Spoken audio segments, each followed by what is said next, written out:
ears that make up the nose. So noticing that the large ball of the nose, it could be like a squished oval, or you can make it round.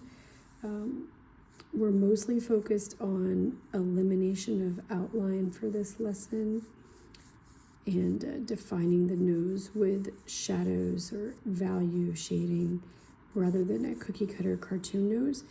So if you've never drawn a nose defined by light and shadow, this is what the requirements are.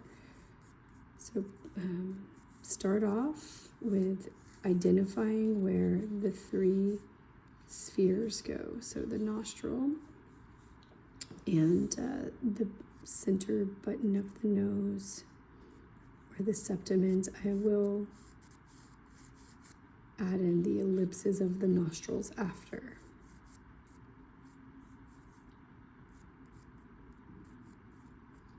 So looking at this intersection,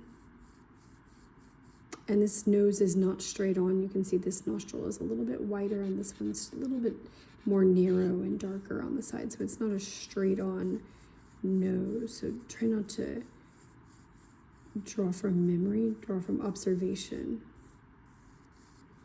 Okay, so now that I've identified where the 3 spheres or circles go, I usually will put in the nostrils. So starting from the edge of the nostril, if you look at the grid, nostril goes all the way from triangle to triangle right here.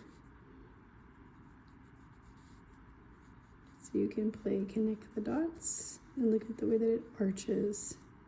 Oops, I went up a little high on that.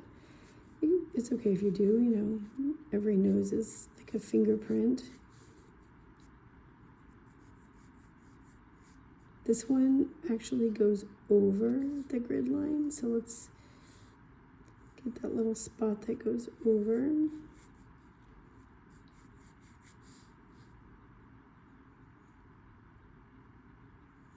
I'm going to try and fix this one real quick. My arch went up a little bit higher. Okay, I can always shade my lines away. Okay, so now I've identified where the nostrils go.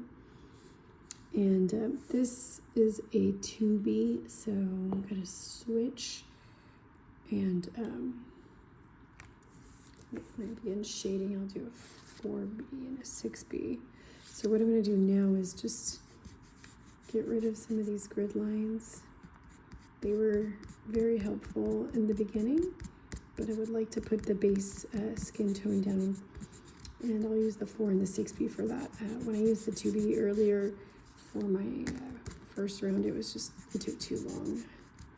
I liked the way the 6 and 4B looked better.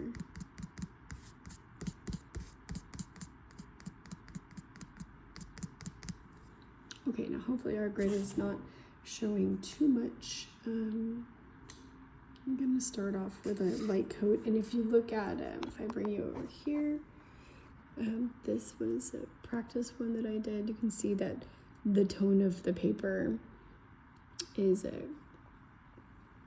quite extreme compared to the paper alone. So I'm just going to begin. I can always use my sticky eraser to lighten it as long as I don't accidentally smudge anything.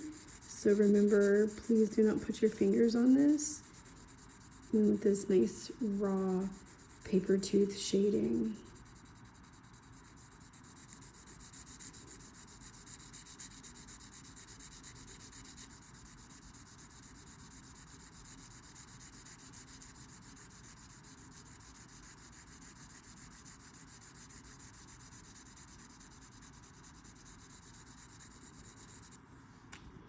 If you feel like you're going to shade over and your lines are going to disappear, you can darken them a little bit.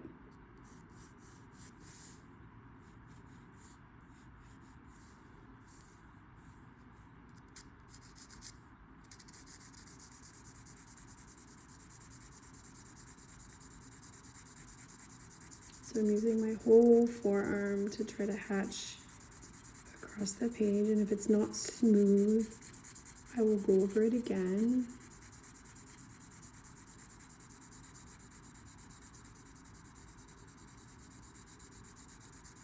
Nothing is really the white of the paper.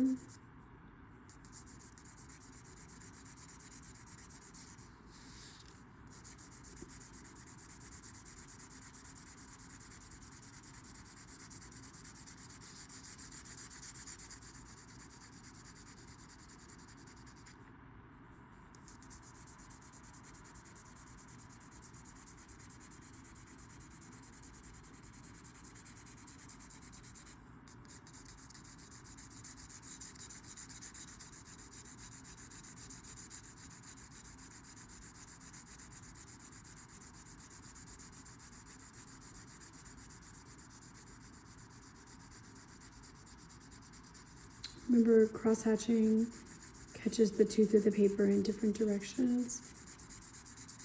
So we will cross-hatch. I'm just gonna make sure that I can keep my contrast here. I'll end up shading over that again. I just don't want it to build up.